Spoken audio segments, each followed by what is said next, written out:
Hi everyone, this is Dr. Harold, here to do the first lecture in our remote class for Arts and Cultures from Antiquity for NYU, the Go Local program.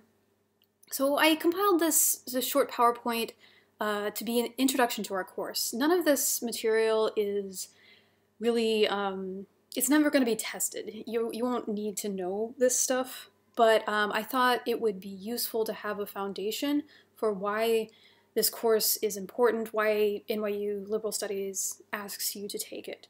And to do that, I think it is kind of crucial to have some sort of introductory knowledge about the ancient world. I'm spinning it through the theme of our class, this term form and formlessness. So hopefully we'll have some time to talk about that.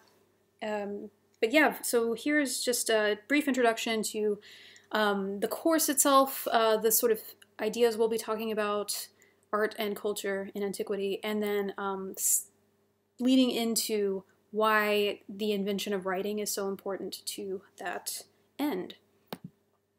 So just to begin, I wanted to talk about some of the places we'll be discussing this semester. We won't be talking about all of these geographical regions, but one thing to note is the places we will be discussing in terms of the art and culture of the ancient world, they stem from what anthropologists, archaeologists call cradles of civilization. Used to be, we would say, the cradle of civilization most of the time. People by that meant the Fertile Crescent region here, but this is a very Western-centric view of things. We now know that there were various regions in the world that became cradles for vast civilizations to crop up, and so that's what these sort of screenshots are all about. So clockwise from the top, we've got the North China Plain here. The Yellow River or whatever, the Indo-Gangetic Plain. So this is a sort of, this is the top of India here. So this sort of fertile region up here, this is where, you know, the ancient Indian cultures began.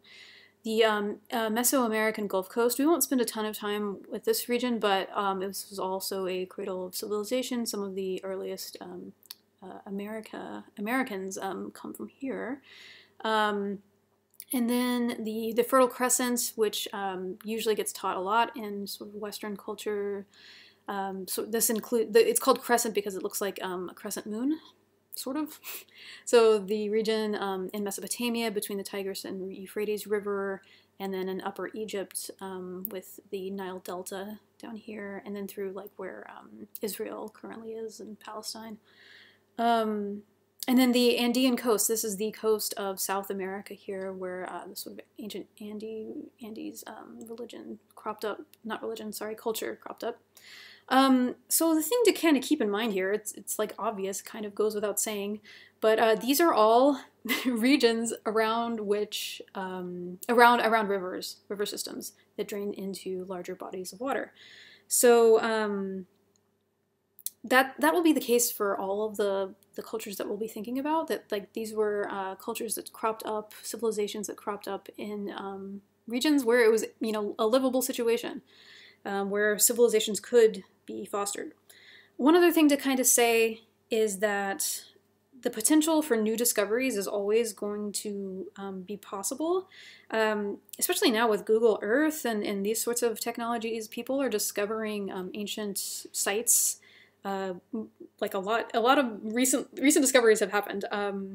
There are many mysteries still yet to be deciphered. We don't know everything, and we won't be able to know everything in this course, of course. So, for instance, there's apparently in this sort of Indus region, people have found a system of writing that no one knows yet how to decipher. So, like, you know, archaeologists might find these things, and we just don't know what to make of them. I also, like, just yesterday read this news story that I'll post to our course site that kind of reconfigures how we think of the origin of civilizations. Usually people think that agriculture started first, and then when people were gathered to, because they could live, because they could sustain a civilization, then they turned to like creating art and culture and that sort of thing. But apparently at a site in Turkey, they found, Turkey's like over in here, they found some evidence that religious rituals were predating agricultural sites. So that might kind of be an exciting thing for historians, for archaeologists, for people who are interested in these things. Okay, so that's enough of that. So these next few slides, just want to do a plug for our course. We'll be very interested in the history of art. And this is something that I'm less adept with myself. I'm been trained in the sort of literary textual side of things, and so art is something that I'm always interested in, but I feel a little bit uneasy interpreting myself. But it's a good thing to kind of get in the practice of. But I wanted to give you some examples of how disparate the artifacts visually, the visual artifacts we have, and in terms of these early cultures. This one on the left here, people call it the Venus of Whole Fells or something. I don't know how to pronounce this. But this is look how old it is, 33,000 BC to 38,000. So very, very old, very, very old. It's in fact the oldest example we have found so far of what people can say definitively is a human form. And you might be like, that's human? Interesting. You could, it's a head, you know, arms. It seems to be female. Note the exaggerated features of her body. We might kind of think like, what is this about? Like, why were these ancient people creating this artifact? You know, is it religious? Is it sort of like aspirational? What is it? Over here on the right, this is, it's much younger, it's much newer of a creation, but it's also on the opposite end of the spectrum in terms of size for art. This is an Olmec head, which it was unearthed in Mexico. Both of these were literally unearthed. They were buried, but they were quite different. The tiny Venus was only 6 centimeters in length. It seems to have been like a pendant, maybe jewelry or something. The Olmec head, however, is enormous. It's, you know, taller than the average person. It's 24 tons. It's huge. What might an ancient culture mean by creating something like this? Like, is it designed to intimidate? Is it designed to inspire awe in the viewer? Like, what is it? You know. Anyway, these might be things to think about. You'll have the opportunity to do so on Brightspace. Here are a couple more. These are both cave paintings, so you might think about like, why were ancient cultures, you know, creating art in caves? There might be various answers to that. But both of these are very old examples of cave paintings here from South Sulawesi in Indonesia. With you can see sort of handprints here, perhaps other images, maybe. Hard to tell, really. Here in this cave painting in South Africa, it seems to be agricultural, perhaps. Maybe it's like a herd of wild animals or something. Anyway, what makes a person, a family, a culture turn to representing their world or their imaginations in art? Why do they do it? What do they mean by it? These are some of the questions we'll consider in this class. Okay. One other thing that we will be taking into account, especially in our early days together in this course, is this distinction between the art that cultures produce that is verbal. And this is a big distinction in sort of the history of you know, archaeological discipline. So yeah, this is a big distinction that archaeologists will make, that anthropologists will make. A culture that is primarily oral or a culture that is primarily written will be something that people will want to distinguish between. And it's going to be a concern for our class as well. An oral culture. So this is just an artistic representation of that refers to the existence of an oral culture. This is It's a cithode, a classical Greek professional performer, someone who would play a harp or a lyre to accompany themselves as they sing a song or a poem. We'll talk much more about this when we discuss Homer and Hesiod. But think about what an oral culture is. To define it, an oral culture is a culture that transmits its ideas, its values, its art orally.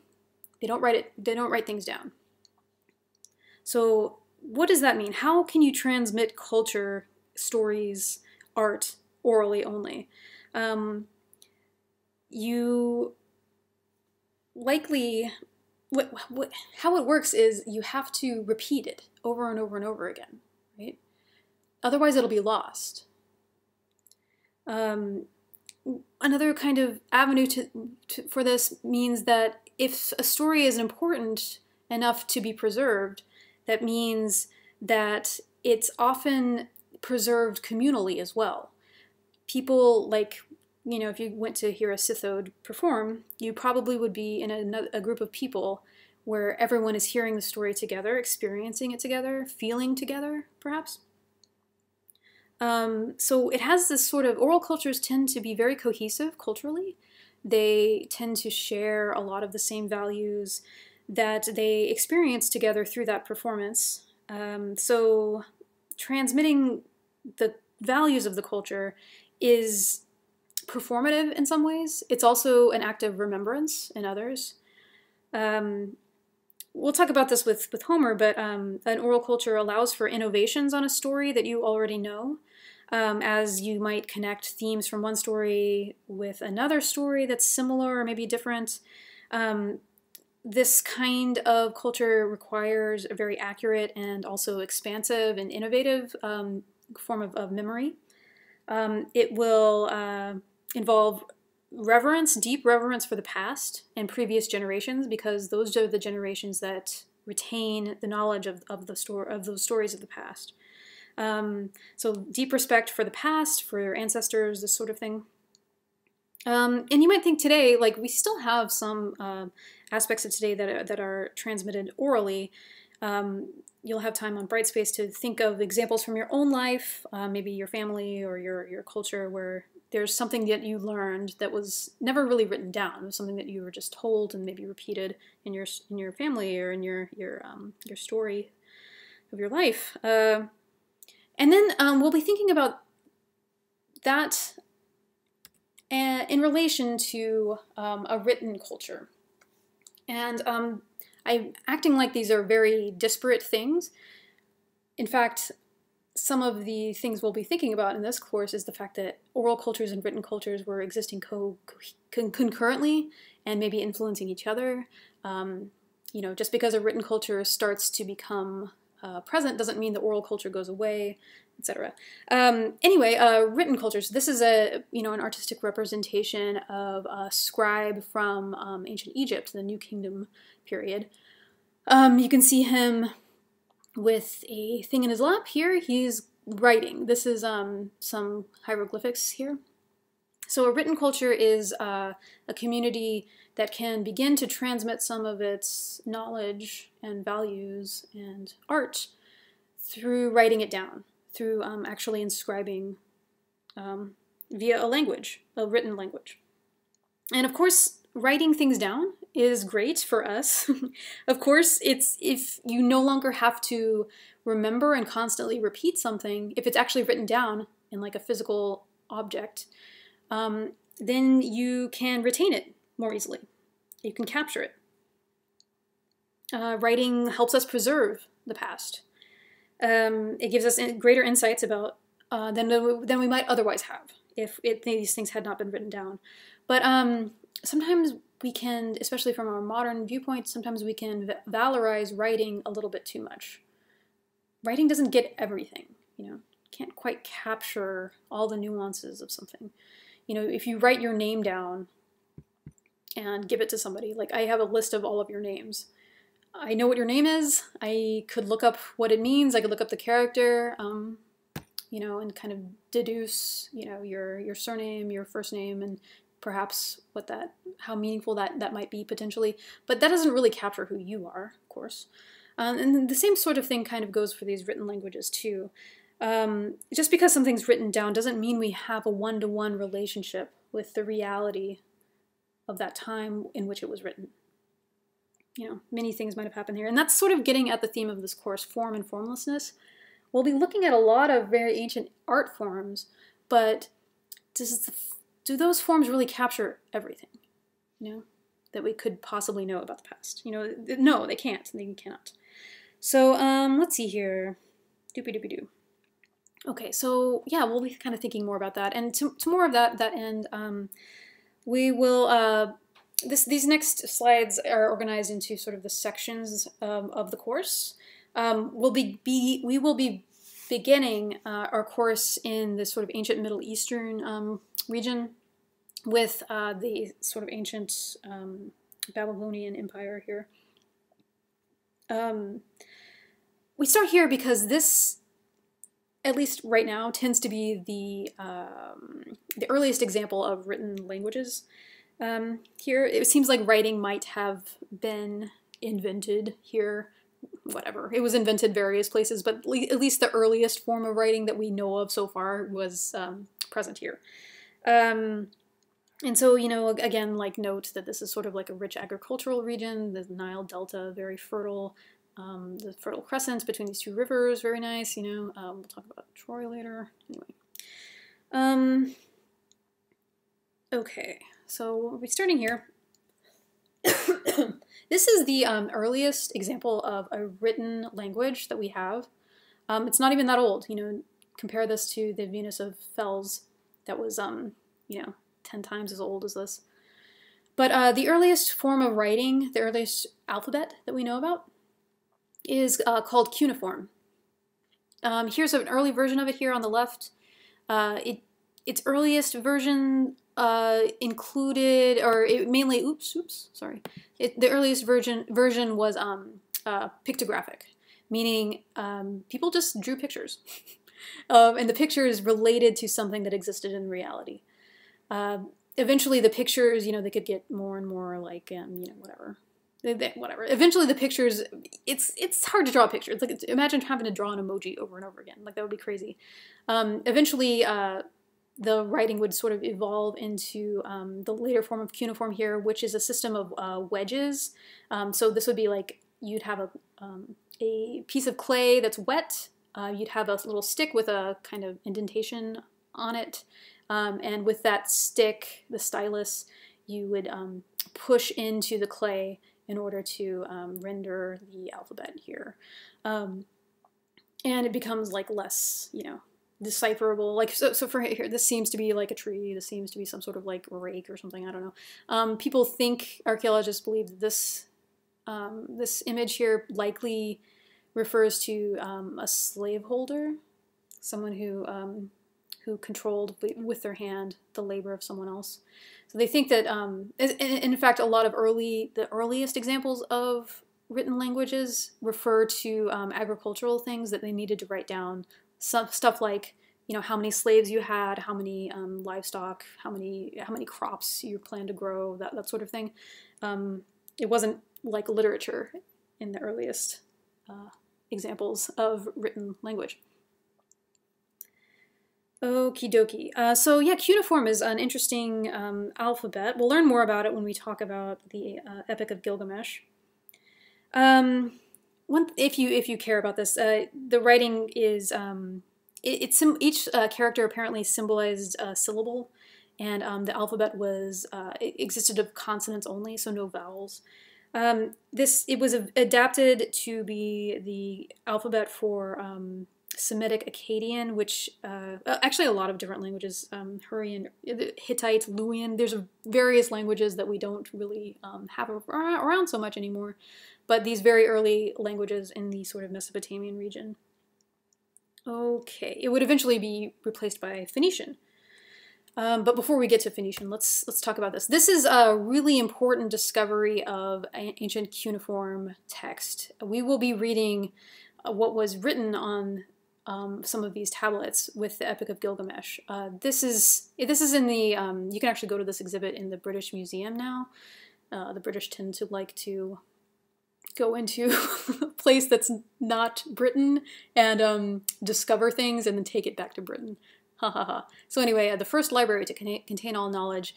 Note that they these are clay tablets. They probably in the original library of this Mesopotamian king Ashurbanipal, they probably weren't presented this way, but you know, the museum curators organized it like a library sort of.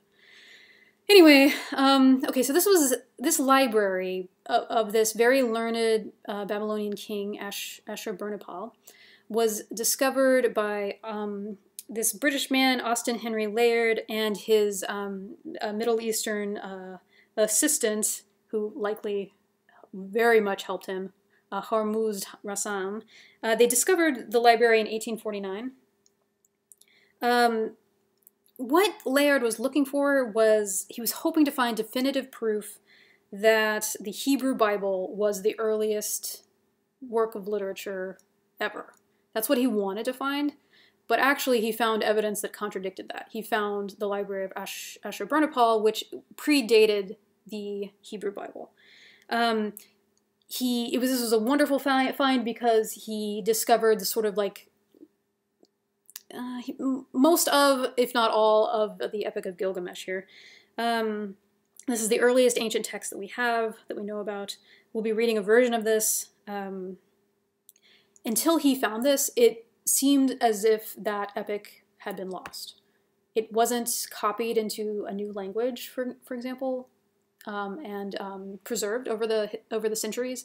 It all seemed to have vanished, but actually it hadn't vanished. It was just buried in these clay tablets. Okay. Things to note here. This is again more examples of cuneiform.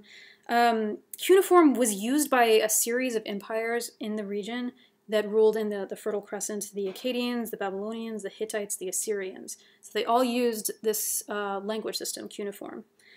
It was used until the Persian Empire of Cyrus captured Babylon in 539 BC.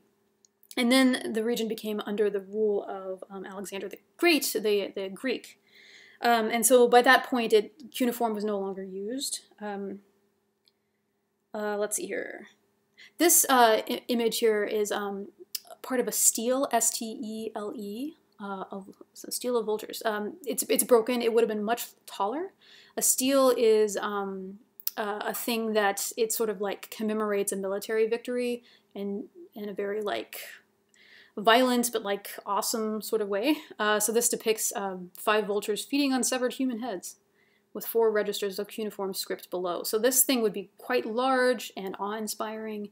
It would probably be intimidating, particularly with the vultures eating human heads and all that. And this is just I'm including it because, you know, language, literature can kind of be seen as, you know, soft, I guess, or arty, these sort of things. But often these ancient literatures are the tools of an empire. They're the means by which an empire can rule. Yeah, so that's going to be something we'll think about a lot over the semester too. That the sort of very close connection between violent, expansive empire and literary language. Okay, so like I was saying before, cuneiform is the language that captured the first or the earliest great epic of literature, the Epic of Gilgamesh. Here's an ancient Assyrian statue. People think it might have been Gilgamesh just because he's so enormous. You'll read more about Gilgamesh soon. Here on the right is tablet 11. Each of the tablets is like a chapter in the epic. Tablet 11 is the very, very famous one. It's called the Deluge tablet. Deluge means the flood. We'll talk much more about this with the Epic of Gilgamesh, but this was sort of definitive proof that the Hebrew Bible was not the oldest early literature. It was not the first flood story with Noah and the flood. In fact, there was Gilgamesh with the flood before. Okay. Okay, so thinking about cuneiform, this language that had been lost and buried, and finally was discovered in the 19th century by the British Empire. If we contrast that with ancient Egyptian, it's actually pretty exciting in my mind. Yeah. Ancient Egyptian was never really lost in the way that cuneiform was, because we could always see the pyramids, these huge examples of the ancient Egyptian world that remained, very, very present in Egypt. You probably have seen some hieroglyphics in your life, but here's some on the right here, mature hieroglyphics. So this is, as the system of writing became perfected, it started to look like this. The earliest versions are over here on the left.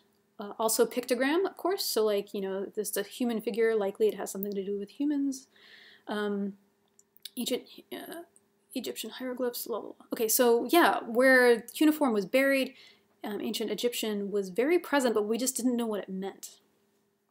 That is until this discovery, the Rosetta Stone.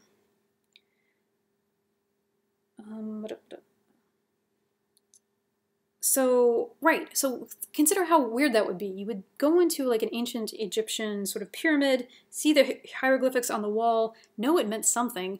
And clearly, it's so many pictures, it can't just be like, a whole wash of emojis. It must mean, something. But you couldn't understand what it meant. In 1799, the French, what would you call it? What is Napoleon? He's an emperor, I guess. Emperor Napoleon, yeah. Yeah, so the French soldiers of Napoleon stumbled upon this discovery here, the Rosetta Stone. So again, another instance whereby an empire makes an important discovery about art and culture.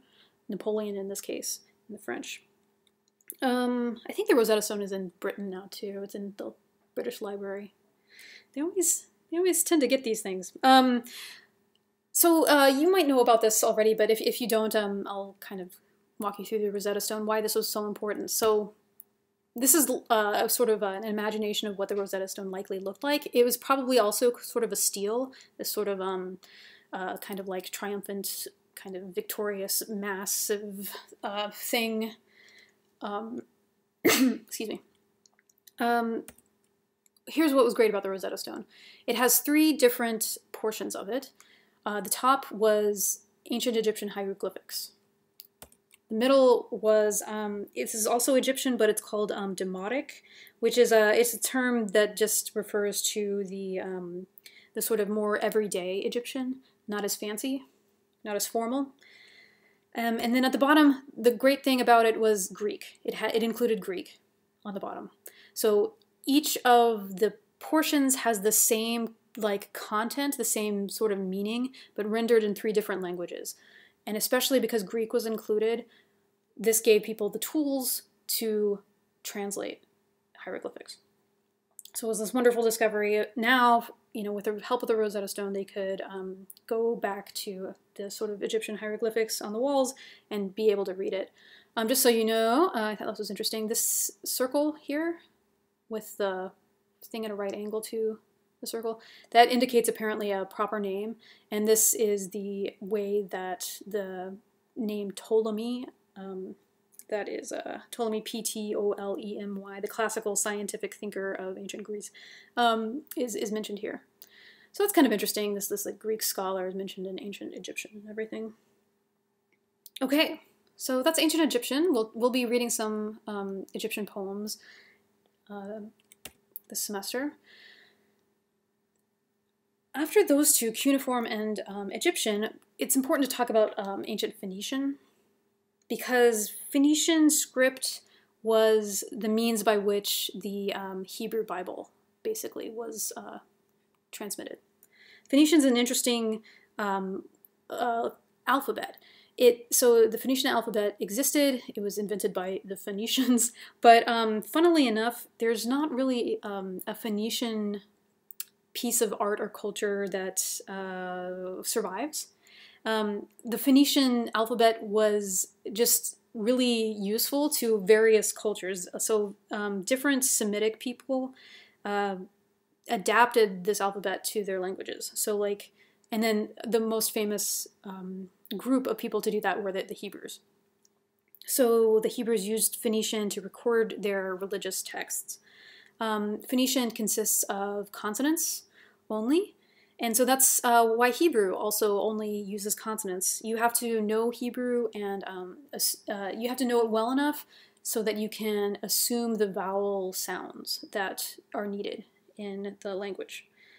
So this also means that there's room for different interpretations because not all of the sounds are included.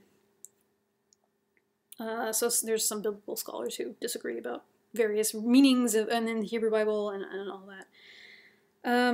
What's also cool about Phoenician and its use is that this is the first language that we've talked about so far that didn't exist because of an empire.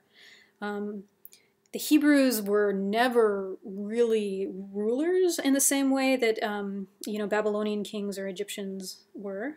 They were there's different stories, but they were, for the most part, a minority population just trying to survive much stronger imperial forces that were threatening to drive them out of their homeland, their cultures. So the Babylonians did it, the Greeks did it, the Romans later did it. So, right. Yeah. But that's not to say, I mean, of course, that doesn't discount how important this system of language and culture is. I mean, Hebrew, Judaism is obviously the foundation of both Christianity and also Islam. So, you know, even here, this language system becomes kind of like foundational for stuff. So, okay. Sorry, Hebrew. Okay, and this is kind of one thing to kind of keep in mind too. This is sort of a translation of empire kind of argument as well. As Greek became, Greek used the Phoenician alphabet. So like, let me show you. I mean, you can kind of tell a little bit, some of these, they sort of adapted it for their own purposes, I guess. But, you know, Greek existed as a language that was verbal. Once they kind of traded with the Phoenicians, they were like, hey, this alphabet's great, let's use it. So they used the consonants for sounds in Greek, and then the Phoenician sounds that they didn't have in Greek, they just used those for vowels. So the Greeks adapted Phoenicians, but the Phoenician alphabet, but used its characters to include vowel sounds. So that was actually really revolutionary. It seems very minor, but it was revolutionary because, like, unlike Hebrew, where you had to kind of like know the language and then assume the vowels, Greek, you could, if you knew how the sounds were made, you could read everything. You wouldn't have to make assumptions at all. And so that was actually the first real transmittable alphabet in the ancient world. So you still had to be like literate, you know, you had to be able to read it, but you didn't have to have special training to decipher the gaps in the words left by omitting the vowels. And so Greek is the first language that was really used throughout the Mediterranean along all the coasts because it was just useful, very adaptable language. This is the language of the great epics of the Iliad, the Odyssey, Hesiod's epics as well. It was written down, those were written down in the 6th to 8th centuries BC by Homer. And then, of course, Greek is sort of the foundation in a lot of ways for Latin, which would become the imperial language of Rome. And so, of course, that became even more transmittable. And just to kind of say that how important these are is it's Greek and Latin words by which we know the ancient world. Like if you think back to the Venus of Fels, we call her Venus. That's the name of the Latin goddess of love, even though that was, you know, 30,000 BC and Latin, you know, existed much, much later. We still kind of like interpret the ancient world through the lens in a lot of ways of the ancient Greek language, the ancient Latin language as well. So these things kind of become very important. Okie dokie. Okay, so about face. We're going to turn from sort of the history of the ancient Western world to the East and thinking about poetry and thought in ancient China. So, excuse me. what's great about ancient China is they always, from its origins, poetry was held up as kind of integral towards the foundation of the state and political ideas. In fact, so this emperor, the first emperor of the Wei dynasty, Cao Pai, this is translated, of course, literary works offer, quote, the greatest legacy in governing the kingdom. So literature was very respected throughout the sort of ancient world in China. I'm not telling you anything you don't know, but Chinese, Hansa, as a written language, is it has elements of the pictographic, kind of like hieroglyphics. Also has this, linguists will call this ideogram, which is like the meaning of the word might be rendered in the physical manifestation of the character.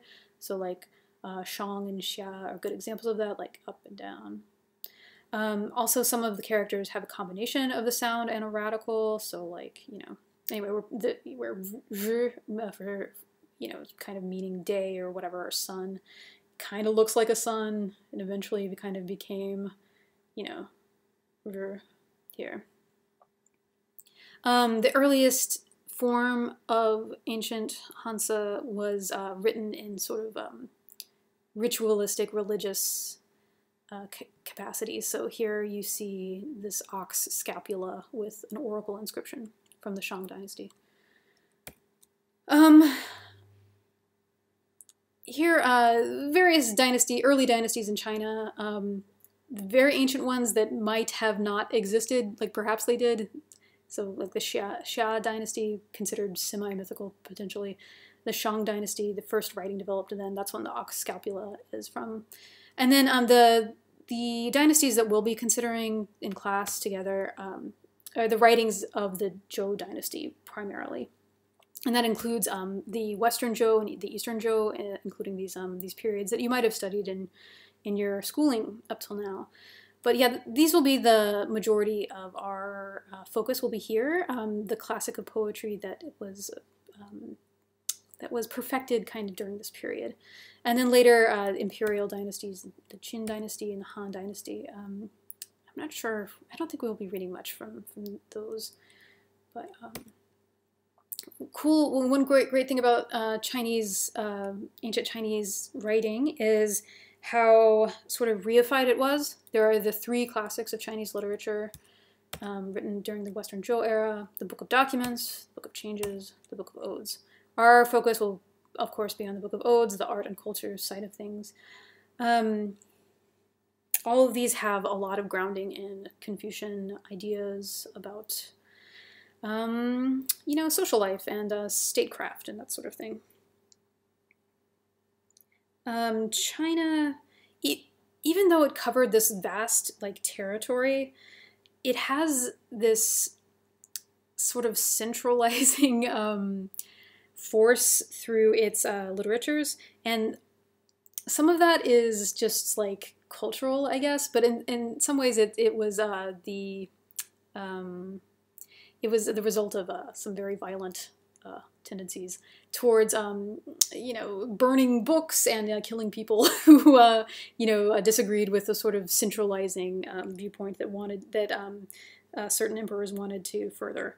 So yeah. So anyway, we'll kind of be talking about this a little bit.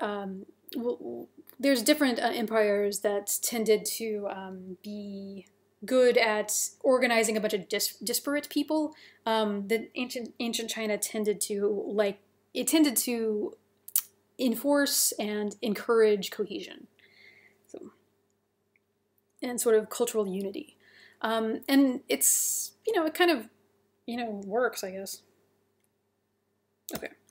Let's see. Anything else? Book of Changes. It's a language of yeah. Yeah. So yeah, anyway, we'll kind of be talking about that, how the Book of Odes is kind of central to the sort of coherence and also the spread of Chinese culture through these sort of classics of literature. Okay. Okay, and then we'll be talking about ancient India as well. So India is an interesting place. It also is an interesting corollary to China, I believe, because it has many more sort of like amorphousness things going on. Very different cultures, kind of like all sort of maintained in this one, you know, kind of nation, I guess. So yeah, India has maintained connections to its ancient roots despite centuries of change and great diversity. Over 20 different languages spoken, many, many, many more dialects that are local. Here are some of the ancient writings of India's heroic age. We won't be reading all of these, but just so you know, the Vedas, these are the sort of originary religious documents of Hinduism, and then later it would become Buddhism too. The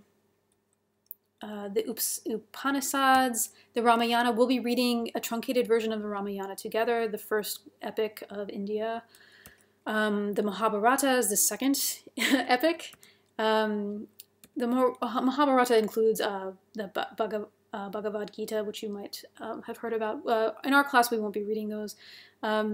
Peppered throughout this in terms of time period, also stories from the Jataka, which would be adapted towards Buddhism later.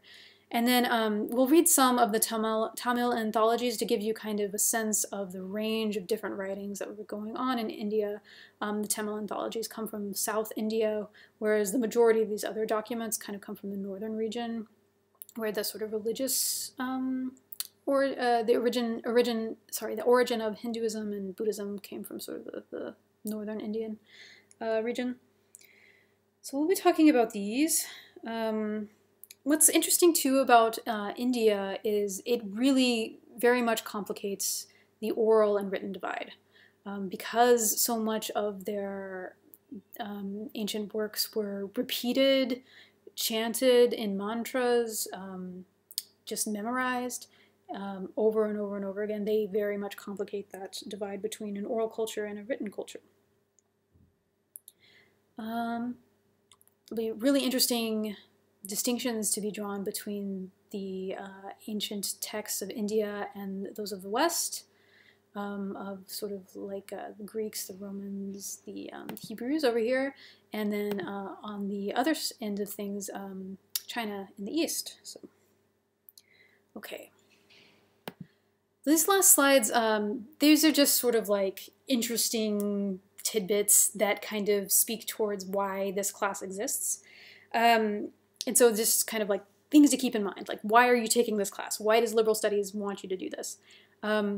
So one thing is that it's really interesting to think about this relatively short period of time, the 700 years between 1200 and 500 BC, because these three major systems of culture and writing kind of all cropped up at the same time.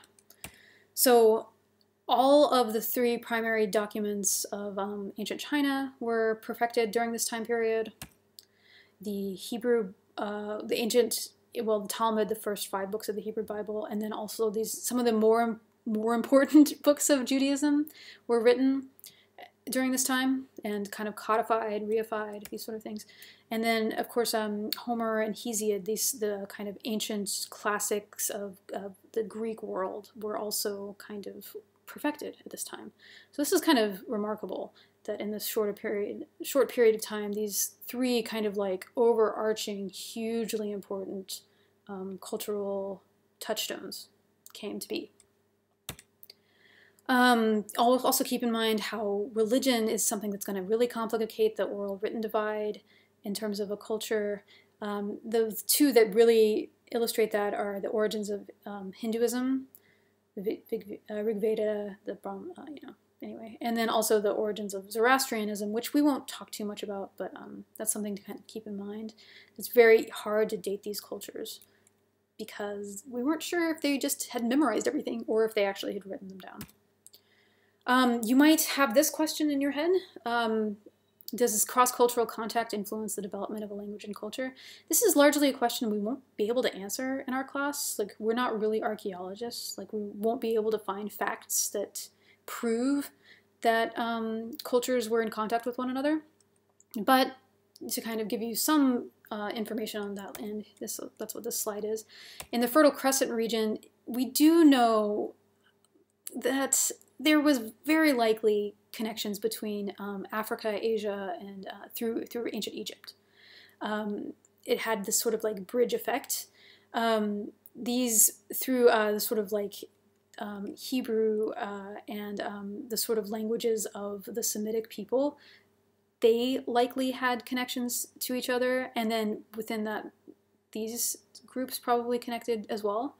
Of course, in the Chinese sort of region, there was a lot of cross-pollination in ancient China. The sort of Indo-European region also, there was definitely connections between the sort of west towards where the Greeks and the sort of ancient Greek Empire extended, and then in the east through sort of like the religious systems and everything.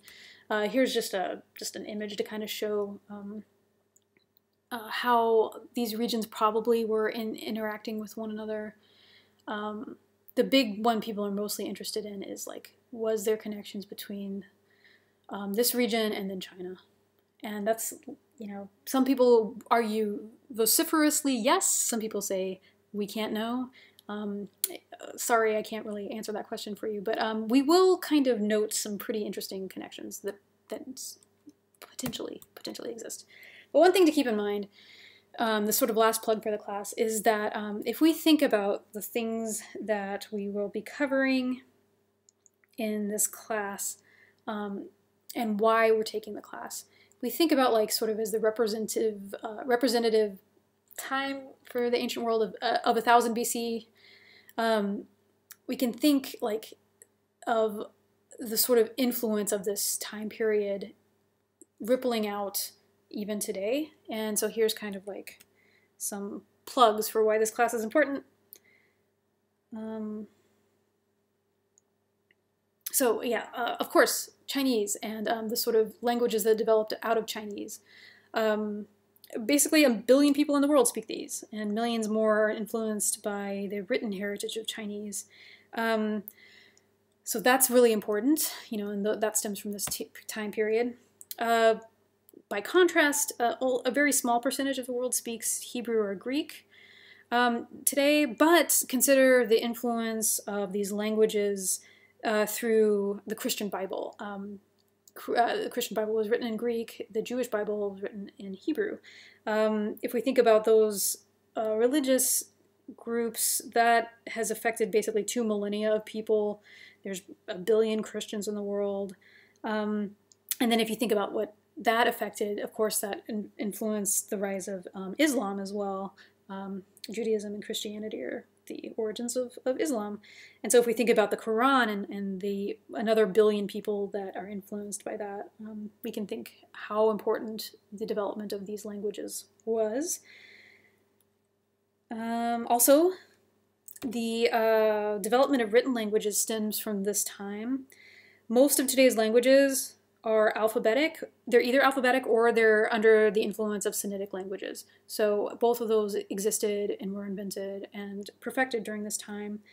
And then if we think about Vedic Sanskrit, this is the sort of the language system of ancient India, that became the source of Hinduism and then later Buddhism and Jainism, which further influences another 1 billion people. So like this is like billions of people that were influenced by all the stuff that happened in 1000 BC. So it continues to have this, the ancient world and ancient forms of knowledge and values continue to have a shape on our modern world.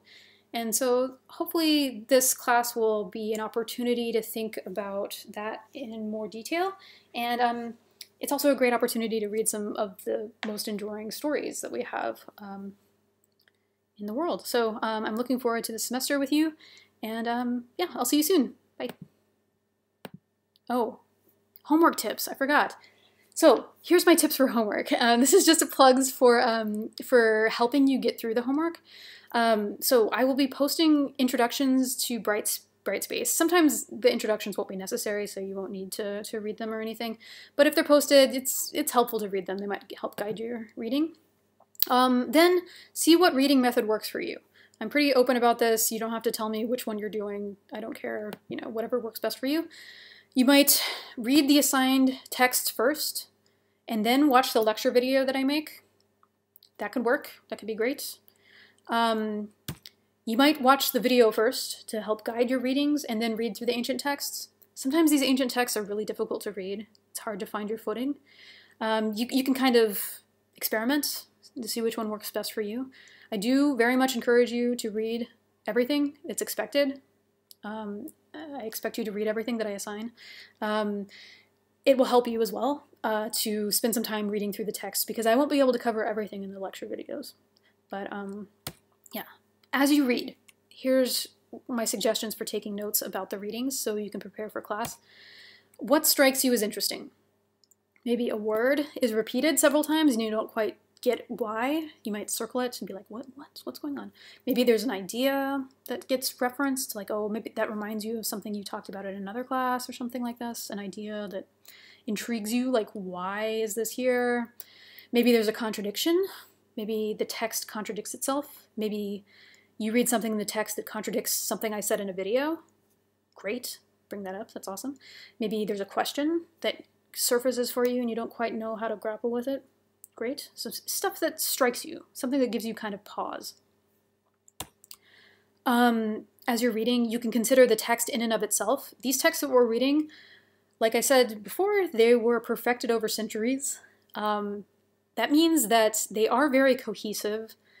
They are very thought out. So thinking of the text in and of itself will be generative for you. Like, how is this text cohesive and whole? Where does it contradict itself? And what might those contradictions imply? You might also think of the text in relation to other texts. You know, you won't be able to do that until we start reading more things, but you know, you could compare Gilgamesh to another epic hero, you know, Achilles or something. So that can sometimes be very useful as you're reading. And then this is sort of a plug for the theme of the course, consider form. What form does the object take and why? Like, if it's a piece of art, why does it look that way? If it's a textual form, why is it a poem, for example? Why is it a narrative, sort of thing? Why does it look the way that it does? You might ask yourself, what form does the story take? Why tell the story in this form? Like, you know, like a third-person narrative versus first-person narrative or something. Why tell the story with this character as our central focus? Why not some other character? Why tell the story with this narrator? You know, what would it mean if we narrated the story from his mother's point of view or something like that, or his girlfriend's or something, or a god's point of view? And then return to Brightspace to complete any mini assignments. Those will be the ways in which I kind of keep track of your engagement over the days of the semester, so please keep up with those. They shouldn't be very taxing. And then come to our synchronous class sessions prepared to discuss your ideas, your questions, your notes, so that we can get even more engagement, because yeah, other people think of things that you would never have thought of, so it's always great to talk together. So, but the more you prepare, the more generative those class sessions will be. So please definitely do your homework and spend some time with them. Okay, looking forward to meeting you in person.